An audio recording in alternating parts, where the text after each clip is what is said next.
Bienvenue dans ce nouvel épisode. Aujourd'hui, on va parler Google Ads, plus spécifiquement de la génération de leads. Du coup, j'accueille Jérémy. Merci d'être là, Jérémy, aujourd'hui. Merci pour l'invitation, Kylian. Avec plaisir. Ce que je te propose, c'est que tu puisses te présenter rapidement pour dire ce que tu fais, où tu travailles, en quoi est-ce que tu vas pouvoir nous aider aujourd'hui. Ouais, ravi d'être là. Donc moi, je suis Jérémy. Ça fait 10 ans que je fais du marketing digital et notamment du SIA. Je fais 6 ans en agence et là, depuis 3-4 ans, je suis chez Meerto. Meerto, c'est quoi? C'est une marketplace de produits et services financiers où on opère à la fois sur les métiers du crédit, sur les métiers de l'assurance, sur les métiers du placement et tout ce qui va concerner finalement les dépenses du quotidien. Donc ça peut être changer de fournisseur d'électricité, fournisseur d'énergie. Et donc moi, je m'occupe de piloter la stratégie d'acquisition et d'activation. Donc à la fois le budget média, comment bien l'investir, Ouais. et à la fois, une fois qu'on a généré du trafic via des canaux payants, comment on fait en sorte de convertir ce trafic, ça soit via de l'optimisation des parcours clients, et derrière aussi tout ce qui va être le nurturing et l'activation via des campagnes d'email et SMS. Ok. Ah oui, donc tu as vraiment un spectre assez large parce que du coup, aujourd'hui, vous faites de la génération de leads essentiellement grâce à Google. Le principe, en fait, c'est que les personnes vont voir ou alors faire une recherche, par exemple, d'un crédit sur Google, vont voir votre annonce, cliquer, remplir un formulaire et ensuite, vous, derrière, vous avez quelqu'un qui va arriver pour le rappeler, le recontacter ou comment ça fonctionne? Ouais, c'est exactement ça, tu as bien décrit. Ouais. Effectivement, nous, on est une marketplace, donc derrière, on fournit un service aux Français et des services, effectivement, sur des projets de vie. Ok. Sur des sujets un peu touchy, entre guillemets, hein, sur l'achat d'une maison, sur l'assurance, etc. Et donc, derrière chacun de ces services ou métiers, derrière, on a des tunnels, effectivement, de conversion. Et donc, moi, mon job et celui de l'équipe, à fortiori, ça va être de capter de l'audience qui a un projet à un instant T pour pouvoir les faire intégrer nos tunnels. Et ensuite, une fois que la personne a réalisé son formulaire, il a une simulation où il a des propositions de tarifs. Et en fonction de son choix, derrière, après, effectivement, il est rappelé par des conseillers que l'on a soit en agence. Nous, on a la chance d'avoir un réseau d'agences de 360 agences dans toute la France, Ok. avec à peu près 1000 conseillers, ou soit par les plateformes téléphoniques également qui peuvent accompagner finalement les Français dans ce projet de vie. Ok, super. Et du coup, dans l'acquisition globale, il y a Google. Est-ce que tu as d'autres canaux d'acquisition en parallèle? Ouais, ça, comme beaucoup d'annonceurs, Google, c'est la source d'acquisition numéro un aujourd'hui. Clairement, c'est là où l'audience est le plus intentionniste, surtout sur des métiers lead gen comme le nôtre. Donc, on investit plus d'1 euro sur 2 sur Google. Ok. Google/Bing, mais évidemment plutôt sur Google. Et après, on essaie de diversifier les canaux pour 2 raisons. La première, ne pas être dépendant d'une source, donc Google, parce que si demain Google change les règles du jeu, on se retrouve piégé à être trop dépendant d'un acteur, un Google ou peu importe. En tout cas, voilà, il faut surtout pas être dépendant d'un canal. Et deuxièmement, pas tout le monde est sur Google. C'est-à-dire qu'on voit que, par exemple, typiquement les jeunes générations, dont je fais de moins en moins partie, mais toi un peu plus, j'ai l'impression, ils ont moins le réflexe Google. Ouais. Il y avait une étude qui était intéressante en disant qu'aux États-Unis, il y a un tiers des recherches lifestyle qui passaient directement sur TikTok. Ok. Alors nous, on ne fait pas du lifestyle, donc on a encore le gros de la masse passe sur Google, mais on sent qu'effectivement, il y a des habitudes de consommation, des habitudes de recherche qui tendent à changer. Et il faut jouer le jeu du court terme, mais il faut aussi jouer le jeu du long terme. Donc c'est pour ça qu'effectivement, on essaie d'être présent sur les réseaux sociaux via du paid, mais également en faisant des partenariats. On est dans un marché où effectivement, on est à la fois concurrent et partenaire avec certains acteurs. Pareillement, on essaie de mettre en place des ponts avec des plateformes IMO. Typiquement, un client qui est en recherche d'appartement, il va aller sur les sites très connus comme Se Loger, Le Bon Coin, etc. La Forêt, pour certains, on est en partenariat, donc vous pouvez également retrouver finalement les calculettes et les tunnels Meerto directement sur le site. Ok. Ce qui fait que vous pouvez à la fois trouver votre bien et à la fois derrière commencer une expérience autour d'une simulation de crédit. Ok, d'accord. Ah, c'est très complet. Il y a un vaste, vaste réseau qui est déployé. Donc, il y a l'acquisition via les canaux Google, Meta, peut-être TikTok. TikTok, c'est pertinent pour la nouvelle génération aujourd'hui, pour Meilleur Taux, ou c'est Ouais. encore trop tôt? Alors à titre personnel, moi je pense que c'est ultra pertinent et en plus moi je suis un gros consommateur de TikTok. Ok. Mais aujourd'hui on a essayé, on n'a pas craqué le sujet honnêtement, faut être assez humble. On n'a pas trouvé le ton, on n'a pas trouvé l'audience ou on n'a pas trouvé la bonne approche. On a des confrères qui réussissent plutôt bien, voilà, qui arrivent à agréger une audience. Ok. Après, est-ce que c'est un canal qui rapporte du chiffre d'affaires de façon hyper pragmatique?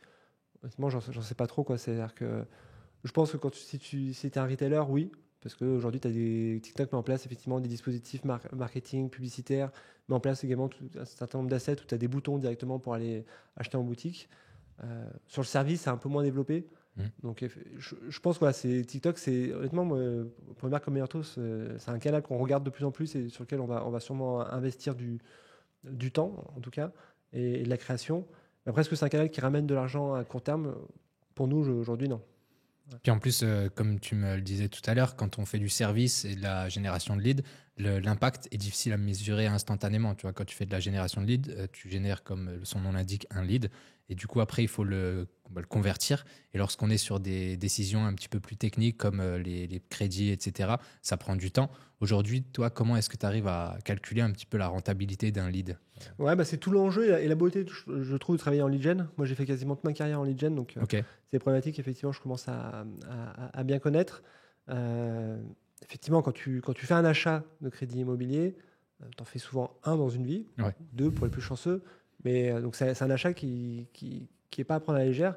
Et donc, le temps de réflexion, des clients est important. Et 2, il y a un certain nombre d'allers-retours réglementaires avec les notaires, avec le vendeur, etc., qui fait que le délai incompressible est rarement en dessous de plusieurs mois. Ouais. Donc aujourd'hui, par exemple, nous, ce qu'on mesure, c'est que sur nos campagnes Crédit Immo, il se passe à peu près 9 mois entre le moment où je génère un lead et le moment où on a la signature chez le notaire et le déblocage des fonds. Donc nous, évidemment, on ne peut pas attendre 9 mois pour savoir si le lead qu'on a généré en janvier est devenu un client en septembre. Ouais. Il faut qu'on modélise cette valeur et qu'on l'envoie finalement aux plateformes publicitaires. Donc on a créé différents scores en interne qui permettent effectivement de modéliser à l'instant T, un peu comme un retailer qui lui va utiliser finalement le chiffre d'affaires ou la marge en temps réel. Nous on va utiliser le score d'appétence qu'on a identifié, et ce score il prend en compte 2 variables qui sont intéressantes. C'est le chiffre d'affaires potentiel de Meilleur Taux, parce qu'on sait qu'en fonction on a des paliers de rémunération qui sont différents en fonction du type de bien. Du montant du crédit, pardon. Et 2, la propension à convertir ce lead. Et donc là, on sait, parce ça fait 20 ans que Meilleur Taux existe, donc on a un historique qui est énorme. On sait à peu près les profils qu'on arrive à convertir facilement et ceux pour lesquels on a plus de difficultés. Et donc typiquement, un lead, j'exagère en disant ça, mais d'un cadre parisien très très bien payé qui va acheter un studio à Paris, a priori, ça c'est un lead assez facilement convertible. Okay. Mais à l'inverse, une personne qui est en freelance, voilà, pour prendre un exemple, depuis 2 mois, qui va acheter un bien énorme sans apport, on sait que ça va peut-être avoir plus de difficultés. Je ne dis pas que c'est impossible, mais en tout cas, dans le score, il va être peut-être un peu plus bas que le premier cas de figure. Est-ce que ça, du coup, vous l'identifiez grâce à un formulaire directement sur la landing page? C'est ça, ouais, on a surtout, vous allez sur le site, on a une 60aine de calculettes déjà gratuites qui permettent aux Français de faire des simulations. Okay. Et là-dessus, on ne prend pas les coordonnées, donc c'est vraiment, vous pouvez jouer pour voir l'évolution des taux, les capacités d'emprunt, etc. Donc c'est le truc, c'est vraiment ce pourquoi les Français nous connaissent. Et derrière, si vous voulez aller un peu plus loin et peut-être avoir un taux personnalisé, peut-être que votre situation est un poil différente parce que c'est les parcours de vie, il y a plein de choses qui doivent entrer en ligne de compte. Faire un tunnel, pareil, c'est gratuit, c'est une dizaine d'étapes qui permettent d'avoir le taux le plus affiné. Okay. Là, on parle du crédit, mais on a l'équivalent sur les produits de placement, sur l'assurance, sur tous les métiers, on affine effectivement derrière. Ok. Donc c'est vraiment bien rodé à ce niveau-là pour qualifier au maximum le lead et faire en sorte que vous puissiez anticiper sur le long terme. Et donc, tous les leads. Et du coup, est-ce qu'il y a des saisonnalités pendant l'année? J'imagine. Oui, il y a des saisonnalités assez marquées. Par exemple, sur les produits du crédit, c'est c'est Q1, quoi. On vient de le finir. Okay. En janvier, février, il doit y avoir des bonnes résolutions. Les Français se disent, tiens, il faut que je devienne propriétaire ou il faut que j'investisse. Donc là, on voit des pics de requêtes qui sont énormes. Et donc, nous, on a la chance d'être très, très bien positionnés en SEO sur cet univers-là et avoir des budgets d'acquisition qui sont assez conséquents. Donc, on a la chance, effectivement, d'avoir une belle traction. Et après, par exemple, sur l'assurance, on a des saisonnalités qui sont différentes. Par exemple, sur le produit mutuel santé, on sait que là, en ce moment, c'est le creux. Là, on est printemps-été, on sait que là ça redescend. Sur le placement, c'est l'inverse. Placement, la saisonnalité elle est forte au moment où on défiscalise. Et donc, c'est quand? C'est Q4, donc c'est fin d'année. Mhm. C'est juste avant la clôture finalement et comment la déclaration d'impôt qui est en ce moment. Ouais. Et ben, on sait qu'en novembre, décembre, là, c'est le carton plein sur le site. On a des demandes de partout pour faire de l'assurance vie, du PER, ouvrir un livret boosté, etc. Ok. Ah oui, donc ça dépend vraiment à chaque fois des Ouais. produits pour la On saisonnalité. s'ennuie pas, quoi. Ouais, On a tout toujours au long un de produit. l'année. C'est ça. Quand il y en a une qui descend, l'autre qui Ouais, monte. exactement, ouais. Ok. Et du coup, comment ça se passe au niveau des paramétrages des campagnes? Est-ce qu'il y a des bonnes pratiques justement quand on fait de la lead generation? C'est ça que du coup j'aimerais bien qu'on voit un petit peu ensemble aujourd'hui. Vu ton expérience, ça peut être vachement intéressant que tu nous partages ça. Ouais, bah, la bonne pratique, il y en a plusieurs. C'est d'anticiper. Donc, nous, on a toujours des campagnes quand même qui sont en fil rouge. Ouais. Google n'aime pas le stop and go, classiquement. Donc, D'accord. quand c'est les périodes de creux, on ne coupe pas forcément, mais on va baisser drastiquement le budget ou alors on va diffuser que sur certaines localités ou que sur certains types d'audience. Voilà. Ok. Donc, on va essayer de truquer un peu la diffusion, mais faire en sorte qu'on diffuse quand même toujours un peu, ou on va couper des mots-clés, voilà, tout simplement. Ouais. On va se concentrer que sur des mots-clés vraiment qui ont de la valeur pendant les périodes basses. Et par exemple, à l'inverse, pendant la période euphorique, là, on va ouvrir un peu le capot. Et donc, on va diffuser sur plus d'inventaire. Donc l'inventaire search, mais également tout l'inventaire performance max, donc ça va être du YouTube, ça va être du Gmail, etc. Et on va essayer d'élargir à la fois les volumétries d'audience et à la fois les volumétries de mots-clés sur lesquels on va se positionner. On va être prêt finalement à aller chasser sur des requêtes qui sont peut-être un peu plus loin de nos cœurs de cible. Ça, c'est la première bonne pratique. La deuxième, c'est on travaille beaucoup aussi tout ce qui va être axe créatif. Ça, c'est un truc qui était plus ou moins absent il y a 4-5 ans, on va dire, sur Google.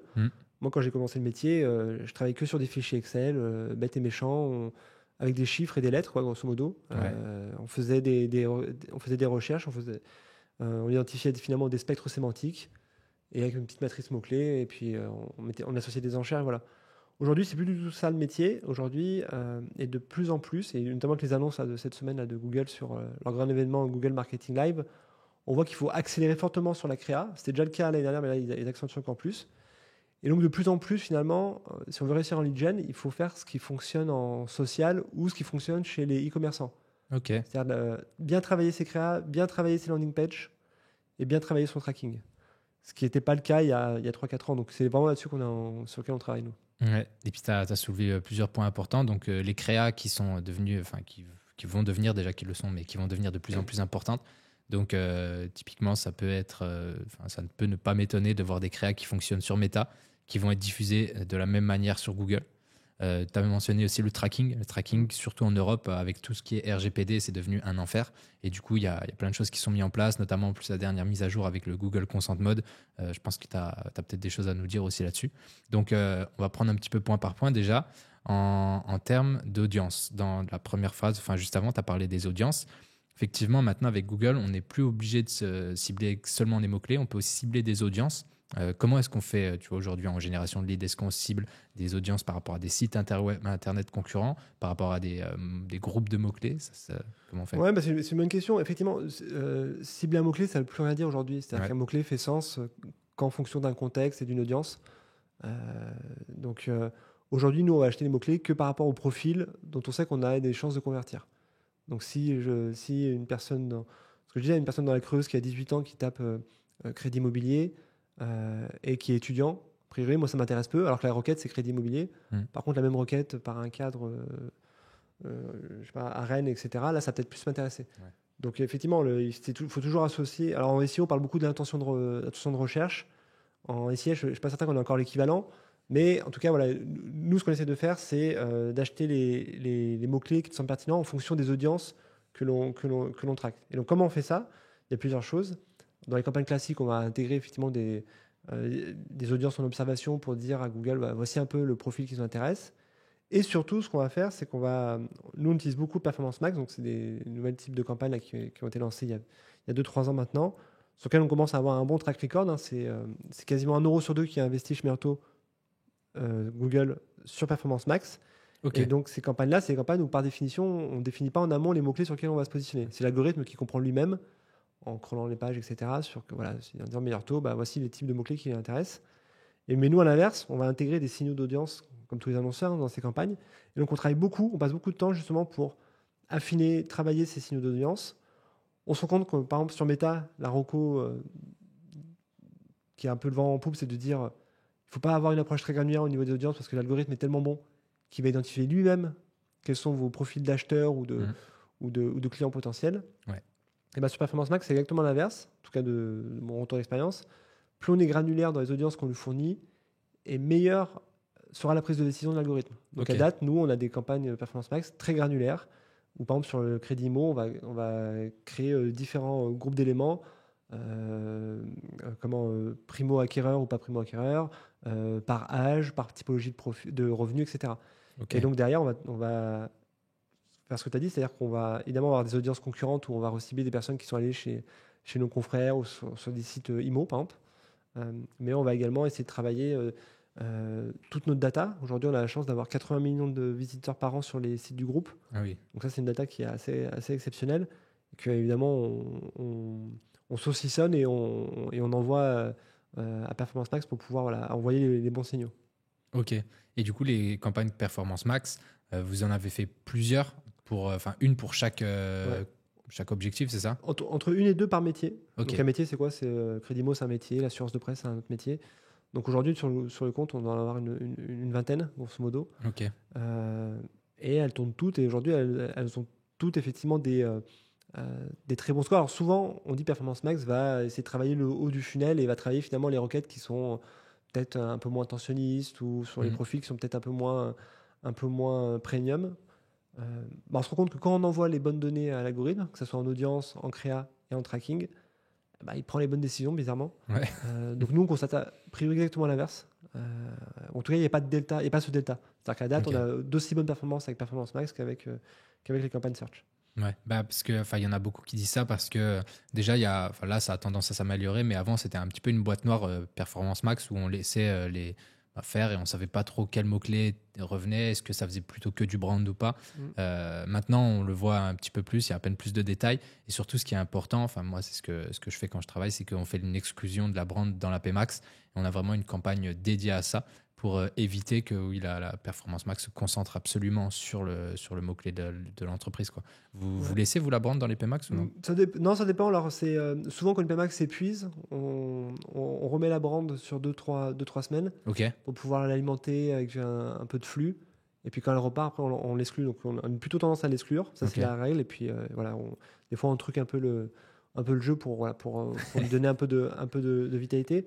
Après, sur le Performance Max, je pense que il y a aussi eu beaucoup d'incompréhension de la part des annonceurs, ou en tout cas les annonceurs n'ont pas joué le jeu, c'est-à-dire qu'ils ont lancé des Performance Max avec 2-3 pauvres audiences et de créa trouvés ici à droite à gauche, quoi. C'est-à-dire qu'ils ont... Alors que si on veut que ça fonctionne, il faut faire exactement l'inverse, c'est-à-dire qu'il faut densifier l'approche créative, c'est-à-dire on a le droit à X vidéos, il faut mettre il faut diffuser toutes les vidéos, l'ensemble des emplacements qui sont disponibles. Et pareil sur les créas, si on a le droit à, alors je sais plus si c'est 15 ou 20 créas, enfin bref, en tout cas on a le droit à plusieurs dizaines de créas, et il faut faire en sorte effectivement d'abreuver chaque groupe d'éléments par autant de créas que possible. Ouais. Et souvent on voit que quand Google fait ce type de lancement, il s'était passé la même chose avec Demand Gen, ou même les campagnes local ads qui n'existent plus, mais souvent, les annonceurs testent un peu, mais sans tester. C'est-à-dire que c'est des demi-tests, on ne se donne pas les moyens de réussir, et derrière, on dit c'est nul ce produit, alors qu'en fait, peut-être que 50% de l'échec, il est aussi imputable à soi, entre guillemets, en disant je ne me suis pas donné toutes les cartes pour réussir. Bien sûr. Et quand du coup, tu mets des images, tu vois, dans une Performance Max, est-ce que tu mets toutes les images du funnel? Parce que tu vois, sur Meta, nous, ce qu'on fait, on a quand même des images qui vont répondre à différents placements dans le funnel. Tu as ceux qui connaissent pas du tout le produit et d'autres qui le connaissent un peu plus et on essaie d'adapter les messages.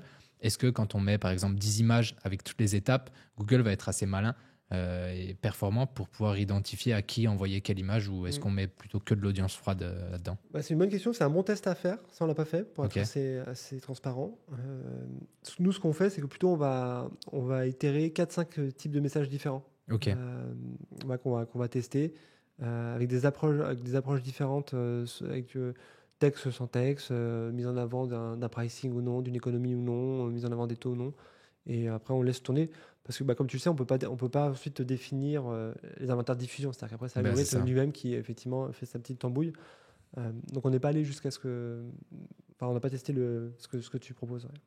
Ouais, le funnel un petit peu Ouais. complet. Mais bah oui, en fait, c'est un petit peu la problématique du coup de Pmax, c'est que c'est beau, enfin, il y a de la performance, il y a plein de choses qui sont hyper intéressantes, mais au niveau tracking et data, Mm. c'est encore difficile de vraiment bien identifier ce qui marche bien et là où on peut peut-être avoir des optis. Parce que tu vois, typiquement, on envoie 10 images, ça pourrait être cool de dire, OK, ben, on voit que celle-ci, elle a apporté tant de leads, celle-ci a tant, etc. Et ben, on va aller plutôt dans cette direction. Et ça, aujourd'hui, on peut pas encore. Enfin, ça... Moi, je vois deux moyens quand même de le contourner. C'est un, ça peut être de créer par exemple des campagnes search classiques de retargeting. Donc, on met les audiences sites et prospects finalement, non pas en observation mais en ciblage. Ouais, Et derrière, acheter les mots-clés ou faire du DSA, typiquement. Nous, on le ouais, fait par exemple pour certains métiers. Et dedans, maintenant, bah, comme tu diffuses avec les campagnes search, tu diffuses aussi sur du display, sur les inventaires voilà, de Google, le partenaire. Donc là, tu peux diffuser finalement aussi des messages ouais. que tu pourrais personnaliser en fonction de l'historique. Et deuxièmement, sur Performance Max, aujourd'hui, tu peux aussi modifier l'objectif de l'enchère en fonction de est-ce que le client est connu ou pas connu.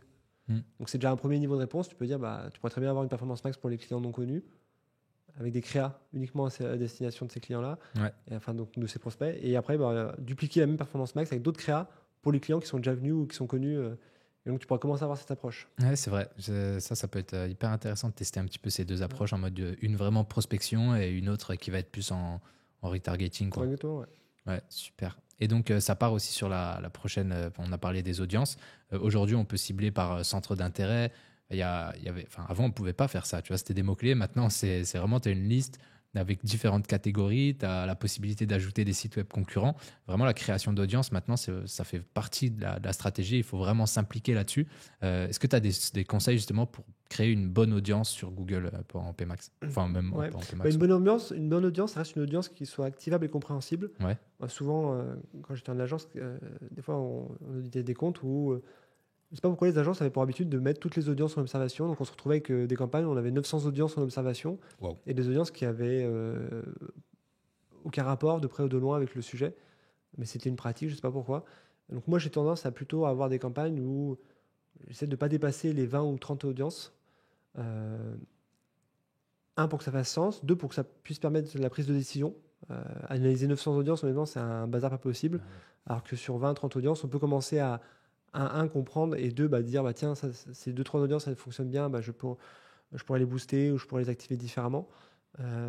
Et trois, moi, ce que j'aime bien, effectivement, c'est ce que tu dis, c'est les audiences concurrents. Et mots-clés qui, avec Performance Max, c'est assez nouveau finalement. Et ça, je trouve ça hyper fort, effectivement, de pouvoir recibler finalement les personnes qui ont consommé du contenu chez des confrères ou qui ont tapé les requêtes liées à des produits concurrents, parce que ça fait totalement sens et ça fait partie du job, je trouve, quand on fait de l'acquisition. L'objectif de l'acquisition, c'est pas de vendre nos produits à des personnes qui sont déjà en base, à des clients qu'on connaît, mais c'est vraiment de faire de la conquête. En tout cas, moi, c'est comme ça que je vois mon job. Et donc bah là, c'est diffusé auprès de clients potentiels de concurrents. Donc c'est clairement, voilà, c'est clairement dans le jeu d'aller shipper des parts de marché aux confrères. Ouais, je suis totalement d'accord. Et donc après, bon, on a donc créé des bonnes audiences avec, ça peut être l'âge, ça peut être enfin, ouais, les intérêts, ça peut être plein de choses.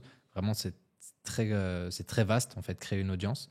Est-ce que tu consens... Bah après, ouais, toi, c'est plutôt spécifique, mais tu vas être plutôt sur des intérêts ou plutôt sur l'âge un petit peu démographique? Ouais, moi, ce qui fonctionne bien chez moi, c'est effectivement l'âge. Ouais. Par exemple, sur l'assurance, on sait que si on a des produits, on est beaucoup plus rentable sur des profils seniors versus des profils non seniors. Donc, on va plutôt essayer de travailler sur ce type de profil. Pareil sur les produits de placement. On sait qu'a priori, une assurance vie, on ne voit pas ça quand on a 20 ans. Ouais. C'est plutôt rare en tout cas. Donc là, moi, c'est un vrai critère discriminant au sens neutre du terme. Ouais. Pareil pour l'IMO, c'est plus rare de devenir propriétaire à 70 ans. Donc voilà, là-dessus, c'est un vrai axe de pilotage et d'activation. On a aussi beaucoup la localisation. Parce que derrière, on a un maillage territorial qui n'est pas tout à fait le même. Puis on a des partenariats locaux. C'est-à-dire que par exemple, quand on travaille avec une banque, on peut travailler au niveau national, mais aussi on peut travailler au niveau local. Typiquement, aujourd'hui, il y a beaucoup de réseaux de banques qui, je pense à Crédit Agricole ou autres, qui ont des caisses régionales qui ont chacune leur politique de partenariat. Donc, on va travailler avec certaines caisses et pas avec d'autres. Et donc, en fonction de est-ce qu'on a beaucoup de partenaires sur certaines zones, eh ben, on sait qu'on va avoir plus de propositions à faire. Donc, si, imaginons, je dis n'importe quoi, la Bretagne, on sait on a tous les partenaires bancaires sur la Bretagne. et ben peut-être que pour nous, ça va être intéressant de faire de l'acquisition parce que derrière, on sait que les leads, on va pouvoir leur proposer 5, 10, 20 taux différents de partenaires bancaires. Ok. Ce qui peut être peut-être moins le cas pour d'autres territoires où on sait qu'on n'aura que 2, 5, 10 partenaires. Ouais. Donc, on Ouais, va travailler donc, cette approche-là. tu as vraiment un gros focus, par exemple, sur toutes ces régions quoi, où tu vas pouvoir avoir plein de partenaires. Et donc, tu crées des campagnes à part pour ces audiences-là, vraiment spécifiques par région, ou tu les inclus, par exemple, dans des campagnes un peu plus généralistes avec des liens automatiques un peu. Ouais. Bah là, ça dépend de la problématique. On a eu fait par le passé effectivement la création de campagnes dédiées pour avoir des budgets dédiés et avoir des niveaux Ouais. de CPL dédiés finalement et de revenus par litre dédiés. Là, ce qu'on fait, on fait plutôt de l'exclusion. C'est-à-dire qu'on se dit, bah, à budget constant, au lieu de ventiler tout le territoire français, le saupoudrer, on va plus se concentrer finalement sur 4-5 régions qui font sens et sur lesquelles on sait qu'on a, une carte à jouer, deux, qu'on est meilleur que les concurrents, et trois, sur lesquelles on a des propositions intéressantes à faire aux clients qui nous sollicitent. Ok. Ok, ouais, bah c'est ça ma question. Parce que c'est vrai que des fois, quand il y a un vrai focus, on aura tendance à isoler du coup, pour avoir des mots-clés vraiment spécifiques, même rajouter des mots-clés en lien avec la ville. Si je prends un exemple sur Paris, par exemple, dire meilleure banque Paris ou Ouais. tu vois, des choses comme ça. Ça, c'est des requêtes qui fonctionnaient bien il y a 3 ans. On voit qu'elles ont tendance à baisser. Ok. Avec le digital, effectivement, les gens tapent moins des requêtes avec leur ville, en tout cas sur nos métiers à nous. Ouais. Et après, dernièrement, le dernier point, la ville aussi, un des critères des scores. C'est-à-dire que les scores moi, que je vais envoyer à Google en disant bah, ça, c'est un lead qui m'intéresse, ça, c'est un lead qui m'intéresse pas. Évidemment, la variable ville, localité, elle est partie intégrante de ce score. Donc, c'est une façon aussi détournée que l'algorithme comprenne qu'il faut plus investir en Rhône-Alpes qu'en Île-de-France, par exemple. Ok, super intéressant ce score. Comment est-ce qu'il se détaille? Est-ce que tu as, on va dire des catégories à respecter ou à mettre pour avoir en gros un meilleur score? C'est quoi les bonnes techniques aujourd'hui? Bah, alors, au démarrage, pour la création de ce score, ce qui est bien, c'est qu'on souvent les annonceurs se disent bah, moi, j'ai pas d'équipe data science, donc je peux pas créer un score. Ouais. Ce qui est faux. On peut commencer par créer un score manuel, et c'est comme ça qu'on a commencé. Hein. C'est-à-dire qu'il ne faut pas attendre de s'outiller, on peut commencer. Et là c'est assez simple. Hein. C'est-à-dire qu'il suffit de regarder un peu l'historique sur une année entière, 2 années, et essayer d'identifier ce qu'on appelle des segments activables.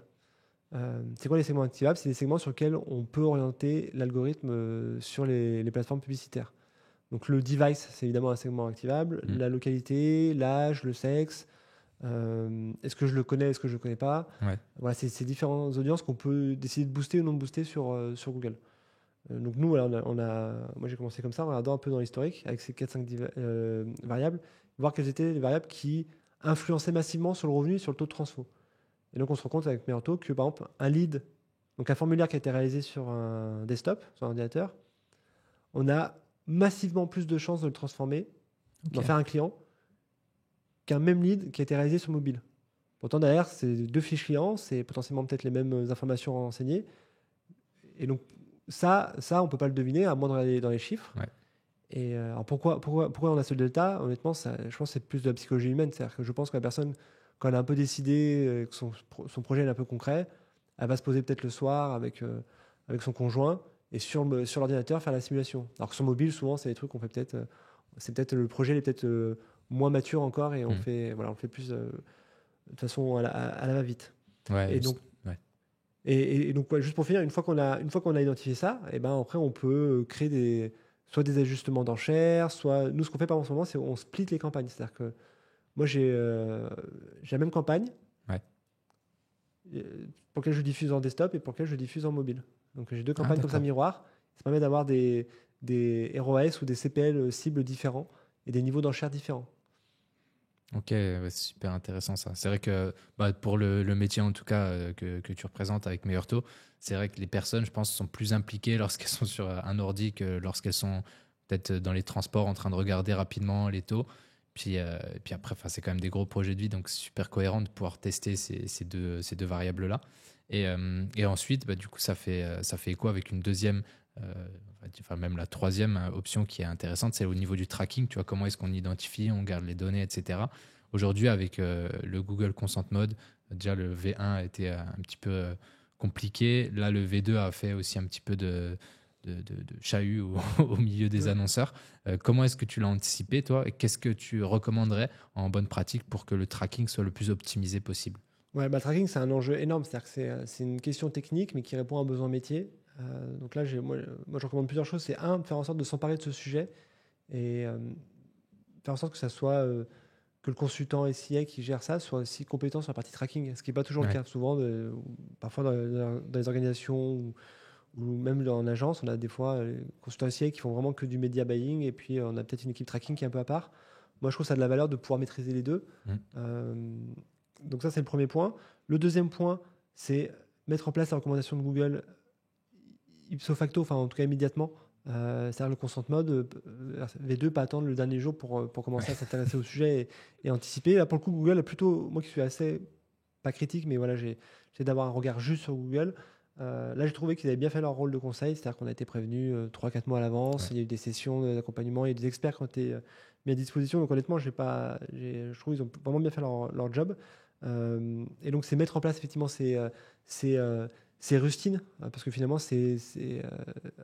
on voit que c'est en accumulant du consent mode, c'est en accumulant effectivement tout ce qui est suivi de conversion avancée qui sont des briques qui permettent d'aller grappiller 3 points d'identification en plus, 5 points de tracking en plus, etc. Le troisième point, c'est également d'être indépendant de Google. C'est-à-dire quoi d'être indépendant de Google? C'est-à-dire d'avoir un outil de tracking web qui permettent effectivement d'être un juge de paix. Donc, il y a beaucoup d'annonceurs qui sont full Google, c'est-à-dire qui investissent beaucoup sur Google Ads, qui ont Google Cloud Platform comme Data Lake, qui ont Google Analytics comme plateforme de web analyse, etc., qui ont GTM comme plateforme de tag.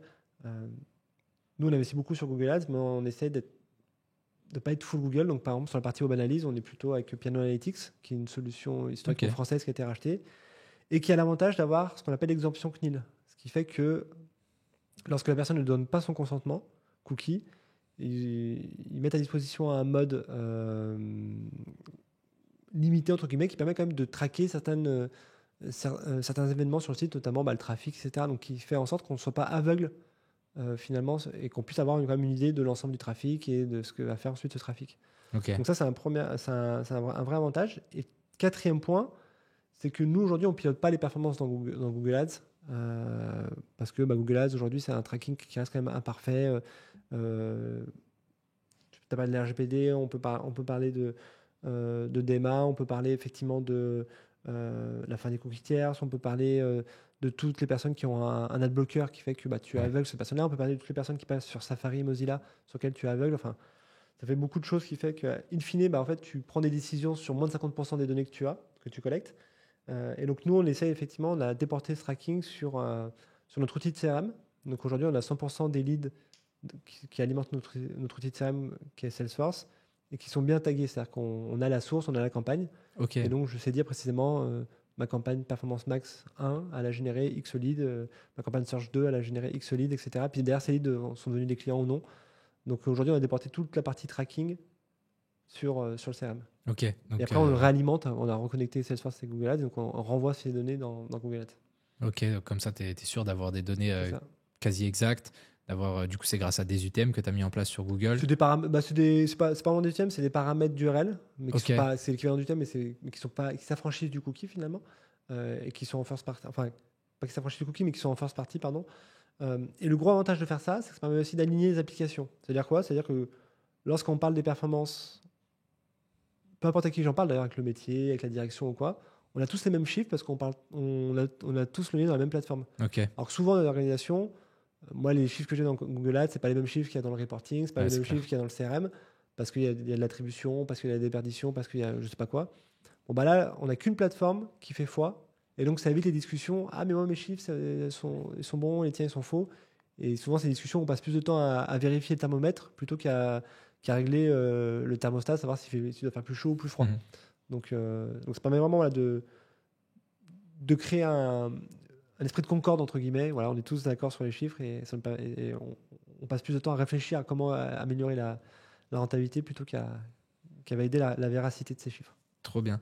Super intéressant ça. Et du coup, là, on a vu un petit peu les bonnes pratiques, Par rapport à l'écriture aussi des annonces, on n'en a pas encore parlé, mais c'est vrai que quand on fait de la lead gen, on veut pouvoir avoir des annonces qui sont pertinentes et donc ça passe par tout ce qui est copywriting. Est-ce que tu as des bonnes astuces, aussi des bons conseils là-dessus? Ouais, c'est un bon point. Bah, la lead gen, historiquement, c'est un peu le parent pauvre sur le copywriting, Ouais. contrairement aux e-commerçants qui, eux, ils ont beaucoup de saisonnalité, beaucoup de périodes fortes, donc ils doivent réécrire, en fonction du flux aussi, réécrire finalement les annonces.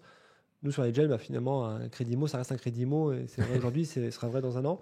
Même si, bon, avec l'évolution des taux, on a dû modéliser, mais en tout cas, il y a moins besoin de forte réactivité.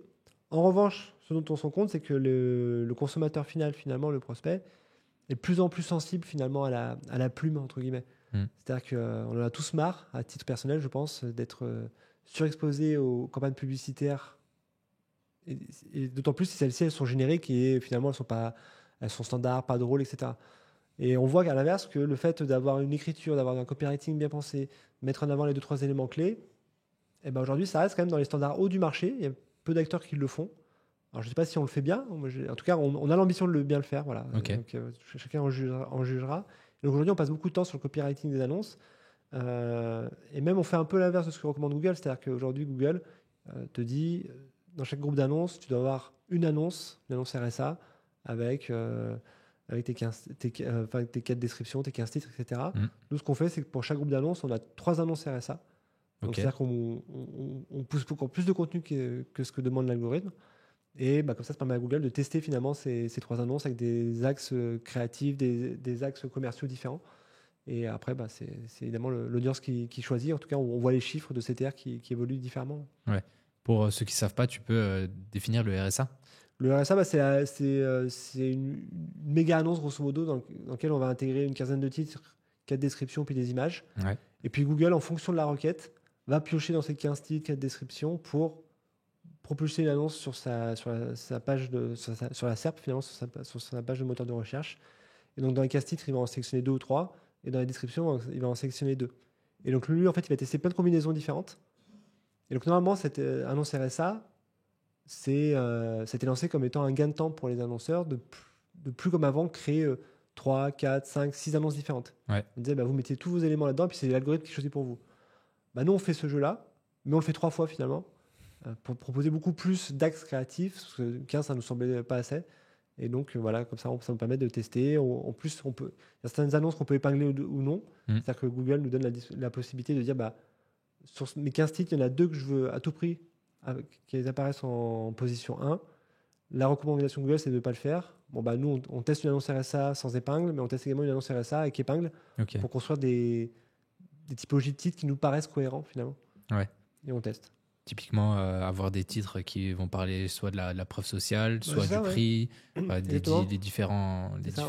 On fait des titres, on a des annonces sans la marque, par exemple. Ouais. Voilà, on se dit, nous, la marque, c'est un super actif, mais peut-être que dans certains cas, il ne faut peut-être pas la mettre en avant. Donc voilà, on teste en tout cas ces approches-là. Ouais. Dans tous on va dire, les angles, en gros, tu vois, que ce soit la marque, le prix, les bénéfices, la preuve sociale, c'est quoi pour toi ceux qui fonctionnent le mieux, en tout cas en search actuellement? Ouais, bah nous, la preuve sociale fonctionne très bien. Ouais. Surtout sur des produits un peu complexes, par exemple le placement. Ça rassure de dire que je ne suis pas le seul à regarder sur les acteurs. La marque, ça fonctionne bien sur les métiers où on est leader. Typiquement, Crédit Immo, c'est dès qu'on met meilleur taux, évidemment, ça clique. Et sur des métiers où on est un peu plus challenger, ce qui fonctionne bien, c'est l'économie. Parce que nous, il faut comprendre notre modèle économique. Typiquement, quand une personne passe chez nous pour changer d'assurance de prêt, elle va économiser de l'argent.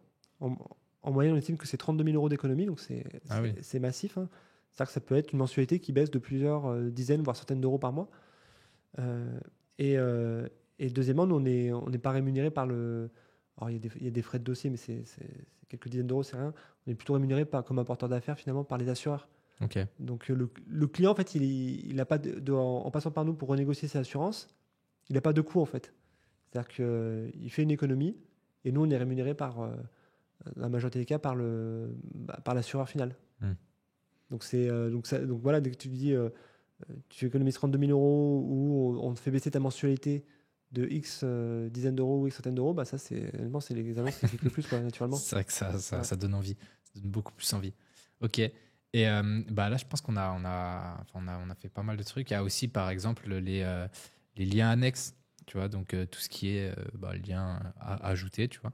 Là-dessus, toi, t'as des idées? Est-ce qu'il faut mettre, par exemple, l'histoire de la marque, le blog, les choses comme ça, ou vraiment focus sur le service et mettre peut-être quelques landing pages associés? En extension, tu parles? Ouais, en extension. Ouais, bah, extension, c'est un élément qui est souvent mis de côté, qui est quand même hyper important à trois titres. Le premier, ça occupe de la place sur la SERP. Ouais. Donc une annonce avec des extensions, c'est le concurrent qui baisse en visibilité. Deux, c'est évidemment des éléments de réassurance. Et nous, par exemple, ce qu'on met beaucoup en extension, c'est toutes nos calculettes. Dans l'annonce principale, tu as le tunnel. Et puis en fait, si tu as envie de calculer tes mensualités, si tu as envie de calculer, si tu as envie d'avoir le baromètre des taux, etc., c'est en extension. Et troisièmement, c'est un critère qui est pris en compte par Google dans la Drunk. J'ai fait un petit épisode là-dessus sur mon podcast. Justement, c'était le dernier sur la Drunk. Il y a 6 critères. Et en fait, le fait de déployer différentes extensions est un critère majeur pris en compte par la Drunk. Et la Drunk, c'est quoi? C'est un moyen c'est un instrument de mesure qui dit à Google, enfin qui score tes annonces. Et en fonction de ce score-là, elles sont diffusées ou elles ne sont pas diffusées. Okay. Et elles sont diffusées en première position ou pas en première position. Donc plus ton AdRank est élevé, plus tes annonces vont être diffusées en première position. Donc dedans, dans l'AdRank, tu as évidemment le critère de l'enchère, mais tu as 6 critères. Tu as l'enchère, mais tu as aussi l'utilisation de ce que Google appelle les composants, donc les extensions. Donc il faut évidemment les renseigner, sinon tu risques d'avoir un mauvais AdRank et donc soit d'être diffusé en mauvaise position, soit même de ne pas être diffusé. Ouais, au final, l'AdRank, du coup, c'est vraiment le classement de ta publicité par rapport aux autres. Et donc, en plus de l'extension, je pense de la pertinence aussi de l'annonce, il y a la pertinence aussi de la landing page, de la page de destination. Il y a quoi d'autre qu'on peut optimiser pour ce score? Pour l'AdRank, il y a la compétitivité des enchères. Donc, tu as ton enchère à toi, mais tu as aussi l'écart par rapport aux enchères des autres. Okay. Donc, ça fait 2. Tu as effectivement les composants. Tu as tout ce qui va être landing page. Et tu as aussi ce que Google appelle les seuils minimaux. C'est-à-dire que Google définit, alors c'est un truc auquel on n'a pas accès, mais définit des sortes d'enchères minimales qui fait que si tu mets 10 centimes alors que lui il estime que c'est 1 euro, tu ne seras jamais diffusé, même si tu as des bonnes notes de partout. Et donc, c'est l'agrégation finalement de ces 5-6 critères qui te donne un score auquel tu n'as pas accès aujourd'hui. Donc, moi, par exemple, des fois, j'ai des comptes où je ne suis plus diffusé, je ne sais pas pourquoi. Et comment je fais pour savoir pourquoi je ne suis pas diffusé? Je vais regarder deux métriques qui te donnent une indication de la rank, mais qui n'est pas la rank, que sont le taux d'impression en position 1 et en position absolue. Et tu vois si elle décroche ou pas. Si elle décroche, tu vas essayer de comprendre pourquoi. Est-ce que c'est à cause du budget? Donc là, c'est le taux d'impression perdu pour cause de budget, ou est-ce que c'est à cause du classement? Et si tu vois que ton taux d'impression perdu pour cause de classement fait x2, c'est-à-dire que ton AdRank, tu as eu une mauvaise note par Google. Et après, c'est là où c'est moins drôle parce que tu sais pas. Parce qu'une fois qu'il a baissé, faut te dire sur les 6 variables, laquelle a baissé. Ouais. Et là c'est à toi. Là, il faut que tu rames parce que tu dois prendre critère par critère et essayer de comprendre lequel a baissé.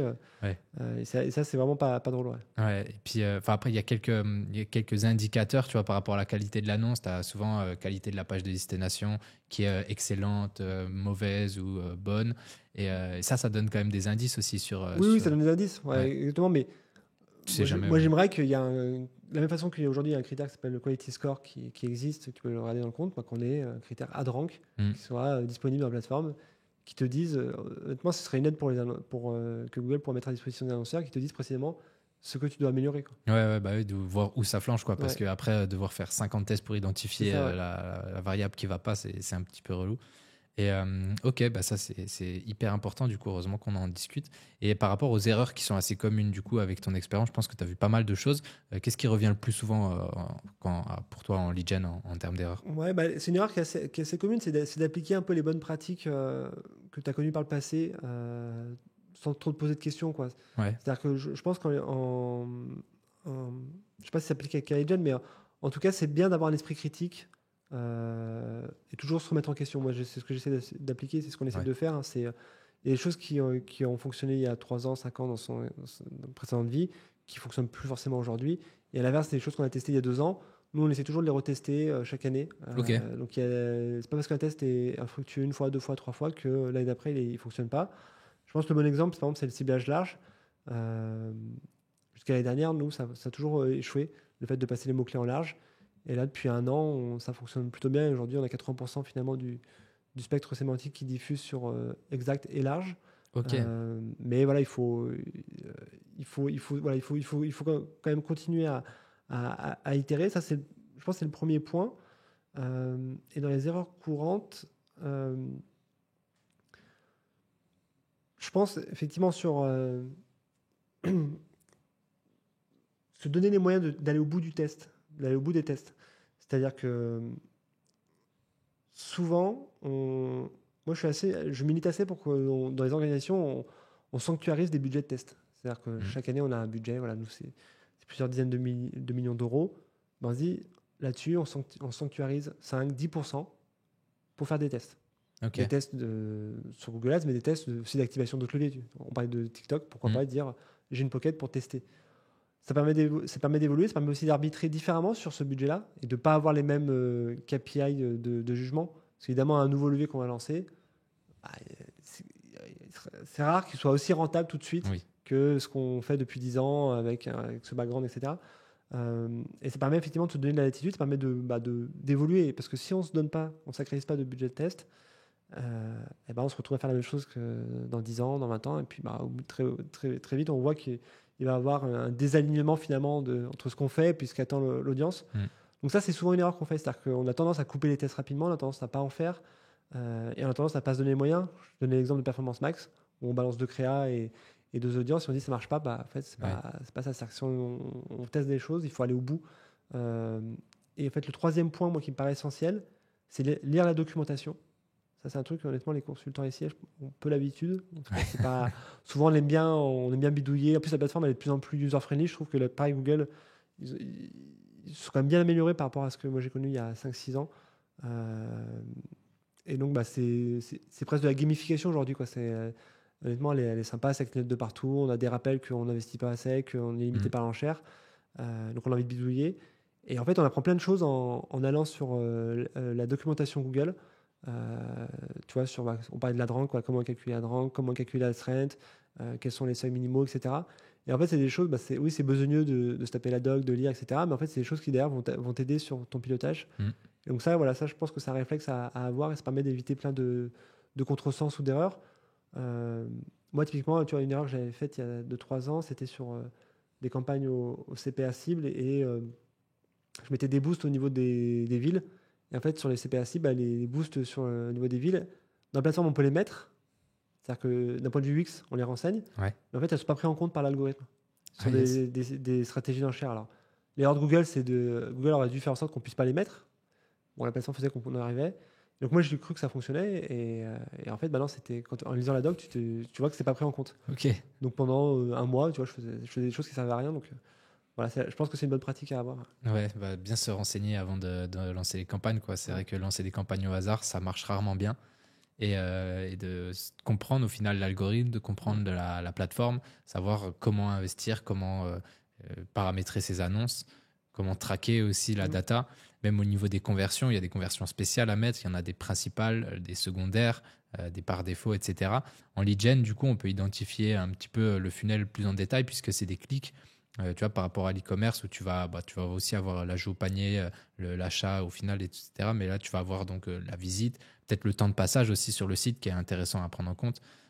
Tu peux avoir quoi d'autre qui peut être en lead gen, toi, du coup, c'est quoi les outils de tracking enfin, pas les outils, les types de conversion. Nous, en fait, ça dépend des métiers. Par exemple, il y a des métiers où on va avoir toutes les étapes du après-tunnel. C'est-à-dire qu'une fois qu'une personne a renseigné un formulaire, voilà, c'est ce qu'on appelle un lead découverte. Après, ce lead, il va être rappelé ou pas. Donc ça, c'est une deuxième étape. Est-ce que j'ai réussi à avoir le lead? Donc c'est un lead qualifié. Après, la personne va devoir envoyer ses pièces justificatives. Donc ça va devenir un lead transmis. Donc on transmet ensuite au partenaire bancaire ou au partenaire assureur. Et après, est-ce que c'est un lead qui est transformé ou perdu? Donc ça nous fait 4-5 étapes finalement, qui sont que du offline. C'est-à-dire que là, c'est le conseiller commercial finalement qui fait le job. Mais par contre, moi, c'est une valeur énorme parce que je vais pouvoir... tu vois, entre l'étape 1 et l'étape 2, c'est-à-dire entre le moment où je suis un lead et le moment où je suis rappelé, il se passe 2 heures. Mais ça me donne déjà une première indication sur est-ce que le lead est qualifié. Bien Pourquoi? sûr. Parce qu'il y a beaucoup de personnes qui donnent un faux numéro. Moi, le premier, des fois sur des formulaires, je ne vais pas être rappelé, je vais donner un faux numéro. Donc tu vas jamais réussir à me rappeler. Ça, très vite, ça, c'est une information que j'ai. Alors, on rappelle au bout de 2 heures, mais après, on rappelle peut-être sur 2-3 jours, on essaie de rappeler plusieurs fois. Donc, on va dire au bout de 3 jours, j'ai une donnée qui est un peu fiable. Et donc, ça permet déjà d'avoir un niveau de maturité plus important du lead. Mm. Pareil, est-ce que ensuite je donne mes documents? Là, ça me prend un peu plus de temps, mais si le client donne ses documents, on va dire il se passe 2 semaines, 1 mois, et ben là, je sais que c'est un lead là, où j'ai de fortes chances de transformer parce que c'est un effort énorme hein, de transmettre ces documents, de constituer un dossier. Si le client le fait, c'est-à-dire que c'est un vrai projet. Il ne le fait Ouais. pas juste pour passer du temps ou, Ah bah, ou bien avoir sûr. un peu personnalisé. Donc là, voilà, envoyer cette information-là. Nous, aujourd'hui, ce qu'on fait, on n'envoie pas forcément l'information du client final parce que Google n'arrive pas à remonter à 9 mois d'historique, il remonte à 3 mois. Mm. Et puis, on n'a peut-être pas forcément envie d'envoyer les données clients finalisées à Google. Par contre, on va envoyer voilà, les dossiers transmis. Donc, c'est les personnes qui sont allées au bout de la constitution de leur dossier qui ont fait cet effort-là. Ok. Ouais, bah, c'est un petit peu tout le funnel, que ce Ouais. soit online, mais aussi offline, qui est super important. Et comme tu as dit, ouais, Google, ils ne conservent pas les données sur le trop long terme. La limite, c'est 3 mois ou C'est 3 mois, c'est entre le ouais. clic. Ouais. Et puis après, tu peux pas leur remonter des données de conversion liées à ce clic plus de 3 mois. Voilà. Ok. Il n'y a plus à faire le matching. Donc après, ouais, ça se joue en interne, quoi. Ouais, c'est ça. Ok, du coup, ouais, c'est important. Donc là, on a vu comment bien paramétrer des annonces, comment bien paramétrer le tracking aussi, bien faire attention au consent mode. On n'a pas parlé du server-side d'ailleurs. Est-ce que c'est un sujet qui est important, tu trouves, aujourd'hui, ou avec Salesforce, etc. Du coup, maintenant, tu peux Enfin, Ouais. ça passe outre, quoi. Non, c'est un sujet important. C'est un sujet auquel on est un peu. Je sais pas si on est en retard, mais en tout cas, on commence tout juste à l'aborder. Là, c'est marrant parce que là, c'est clairement le sujet du moment. Pour faire du server-side, pour nous, il y a trois avantages. C'est l'optimisation du temps de chargement des pages, Mm. qui est aujourd'hui un enjeu majeur. Pourquoi? Parce qu'on fait énormément de trafic sur nos pages. Hein, je te l'ai dit, c'est 80 millions de visites. Et donc, toutes les microsecondes qu'on arrive à grappiller, on les prend, honnêtement. Mm. 2, ça permet de capter de l'information sur les personnes qui utilisent des adblockers. Aujourd'hui, en France, je crois que c'est 20-25%, donc c'est pas neutre, hein, Ouais. ces personnes-là. Et 3, ça permet d'avoir du monitoring côté IT. C'est-à-dire qu'avec le server-side, on a un serveur qui est chez nous, qui est géré par notre propre équipe, qui n'est pas déporté dans une solution tierce. Ça permet de mettre en place des soupapes de sécurité sur les informations qu'on collecte ou qu'on ne collecte pas. Parfois, les plateformes publicitaires ont tendance à surcollecter des informations dont elles n'ont pas forcément besoin pour en faire je ne sais pas quoi. Bon, là, ça permet de sécuriser un peu ça. Surtout que nous, on traite des données sensibles, hein, comme beaucoup d'acteurs. Mais voilà, en banque, assurance, fintech, Ouais, les Français nous font confiance et ils ont raison. Mais voilà, il faut raison de plus pour que nous, effectivement, on soit intransigeants sur la collecte et l'usage de ces données. Donc là, voilà, ça fait vraiment sens. À l'inverse, quand tu passes en server-side, tu perds un peu de contrôle côté métier. C'est-à-dire que tu es obligé de solliciter les équipes IT, qui te mettent un serveur à disposition. Ouais. Donc, tu perds un peu en réactivité. Ce que tu gagnes en performance et en sécurité. Donc, après, c'est un choix d'organisation à faire. Nous, a priori, en tout cas, on va tester. Je ne dis pas qu'on va basculer, mais en tout cas, on va tester. Mais après, j'ai l'impression que c'est le sens de l'histoire. C'est-à-dire que de plus en plus de partenaires on met à disposition du tracking server-side. On voit que c'est un bon moyen également pour continuer à collecter la donnée sans passer par des cookies et les limitations et cookies tierces. Donc, Ouais, c'est ça. voilà, c'est dans le sens de l'histoire, évidemment, on va plutôt se laisser porter, entre guillemets, C'est par ça. cette dynamique. Mais il y a un gros enjeu aujourd'hui, du coup, avec la suppression des cookies, d'utiliser le server-side pour que justement on puisse toujours avoir accès à ces données et pouvoir continuer d'optimiser les campagnes par rapport à ça parce que Google va supprimer les cookies. J'ai l'impression que d'ailleurs ils repoussent ça chaque année. Mais un jour ils vont le faire pour de vrai. Et quand il n'y aura plus de données third party, il va falloir se concentrer sur la first party. Un peu technique, mais ouais, le server-side est là pour ça. Après, c'est un investissement aussi, hein. Comme tu as dit, Ouais. c'est un serveur dans lequel il faut investir, il faut monitorer, il faut tout reparamétrer aussi. Je pense que quand tu es une grosse structure, le pivot, il ne doit pas se faire du jour au lendemain, quoi. Il y a plusieurs choses à prendre en compte avant ça. Ouais, clairement, ouais, c'est un vrai enjeu d'entreprise. Après, sur Google, effectivement, comme tu dis, hein, c'est vrai qu'ils reportent chaque année. Moi j'aurais tendance à pas trop lâcher la pierre parce que ils sont tellement dominants. C'est 65% de part de marché, je crois, Chrome. Ouais. Et surtout derrière, c'est des dizaines de milliers ou millions d'éditeurs qui vivent de revenus publicitaires.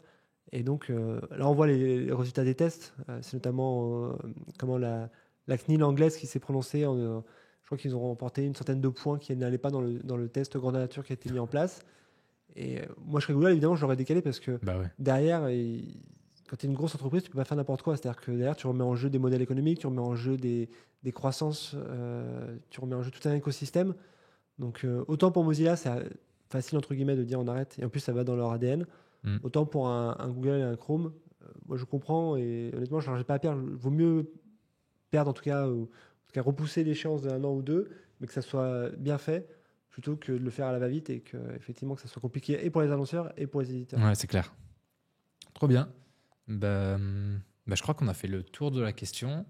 C'était super intéressant, en tout cas, trop bien d'avoir ce point de vue vraiment lead gen avec tous ces aspects un petit peu techniques. Ce sera peut-être un peu trop technique pour certains, mais voilà, le but c'est d'apporter du contenu concret aussi. Où est-ce qu'on peut te retrouver? Qu'est-ce que tu peux, est-ce que tu as des choses à partager peut-être pour les auditeurs? Ouais, bah, moi j'essaie de créer beaucoup de contenu en ce moment, donc vous pouvez me retrouver sur LinkedIn, j'essaie d'être un peu actif. J'ai un podcast qui s'appelle Déclic, où c'est 5 minutes par semaine, où là je traite une problématique Google Ads. Mm. Donc là vous pouvez me retrouver sur taper Déclic Google Ads, vous allez me trouver.